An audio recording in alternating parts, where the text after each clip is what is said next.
Hi everyone, welcome back to my channel where the focus is impactful communication and conflict resolution. If you are new here, my name is Khadijat. I'm an attorney, not your attorney, but an attorney. The information provided on this channel is for general information purposes only and does not constitute legal advice. I'm also a community mediator, and if you are interested in learning about my services and what a mediator does, visit my website at www.communityactstogether.com. On this channel, we discuss public disputes, provide general advice, and analyze cases from some of our favorite television courtroom shows. Before we get into the title of this video, The Matter at Hand, the podcast known as Tonight's Conversation, I politely ask that you subscribe to this channel and share it with anyone you may know who is interested in improving their communication skills and learning more about conflict resolution. Recently, someone asked me about my thoughts on a podcast called Tonight's Conversation.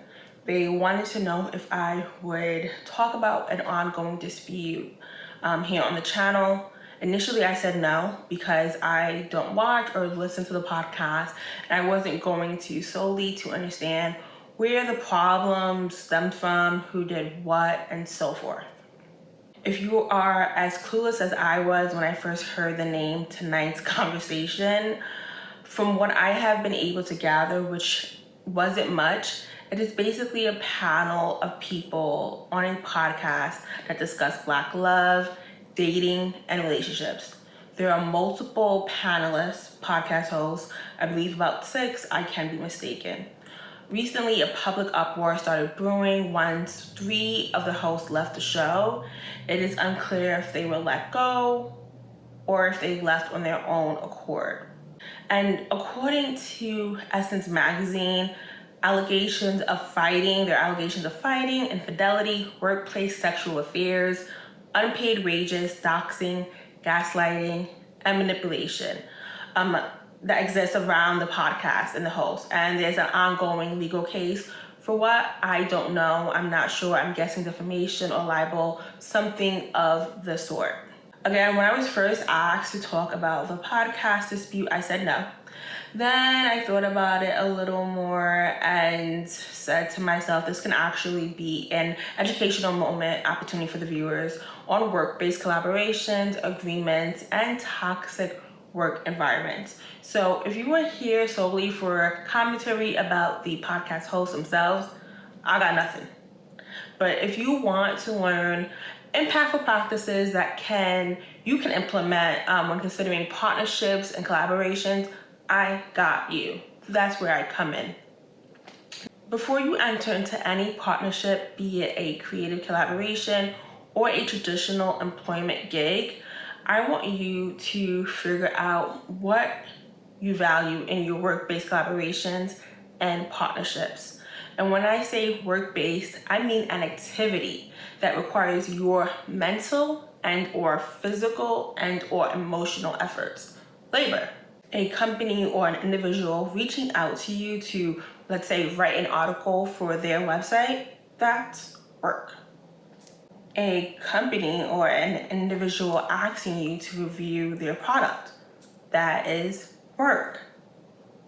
A company or an individual inviting you to an event and asking you to document and post your experience on social media, that is what? That is work. You get the pattern. If you are re-entering the workforce or are an entrepreneur or a creator, it is important that you know what you value in your work environments and collaborations.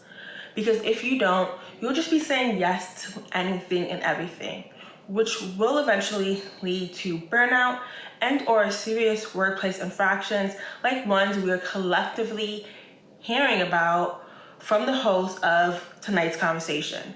With that said, I know that many of us have or currently are or will at some point or another work in places or for companies or with people who represent the absolute opposite of what we value. And I get it.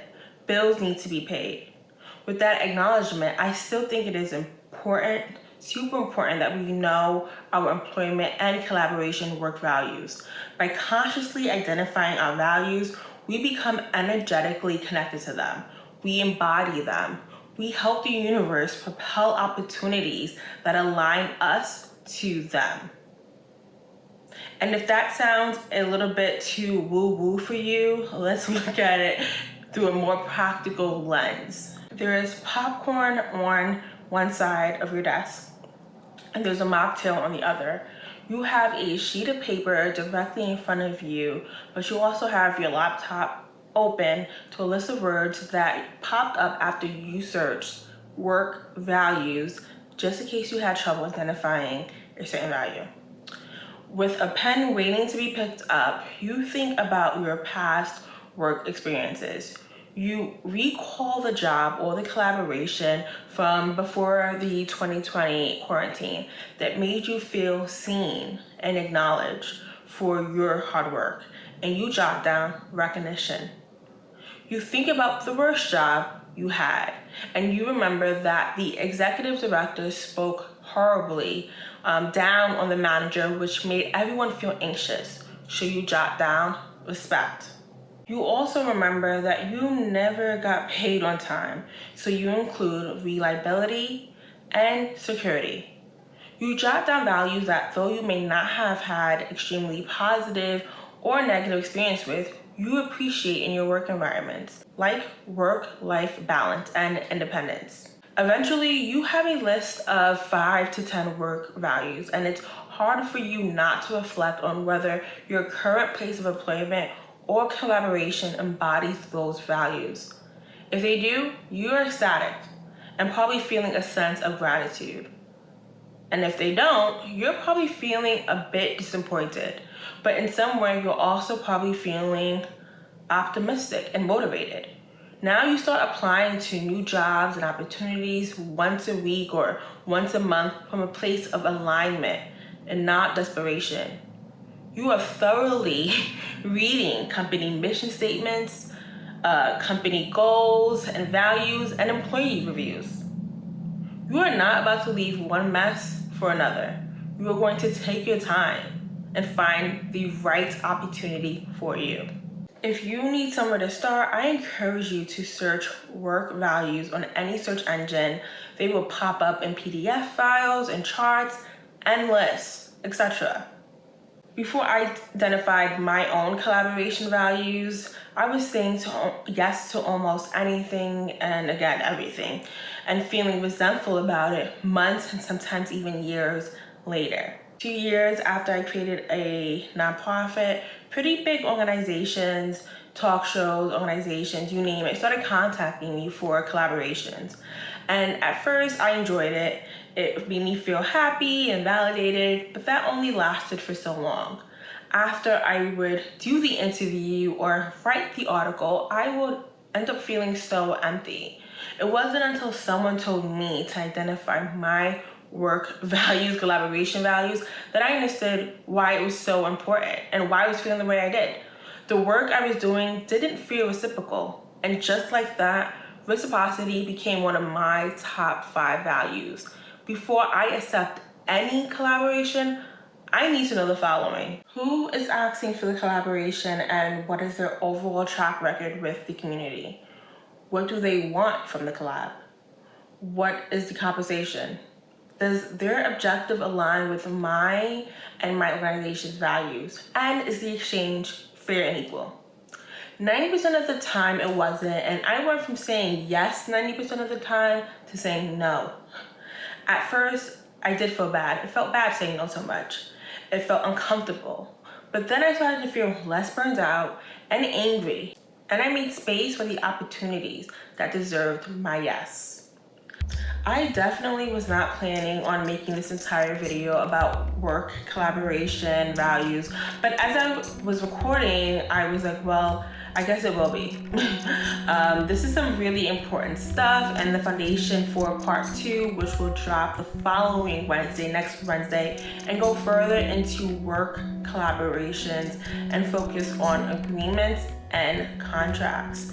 Before this episode ends, I want to tell you that values can and often do change over time. So don't feel like you have to be so concrete about them, or they have to feel so concrete now. They don't. I want accepted exposure as compensation under reciprocity. Now I know.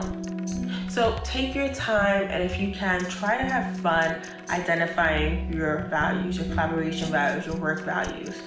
If you enjoyed watching this episode and want to talk more, want to listen more, hear more, subscribe, like, share, and comment.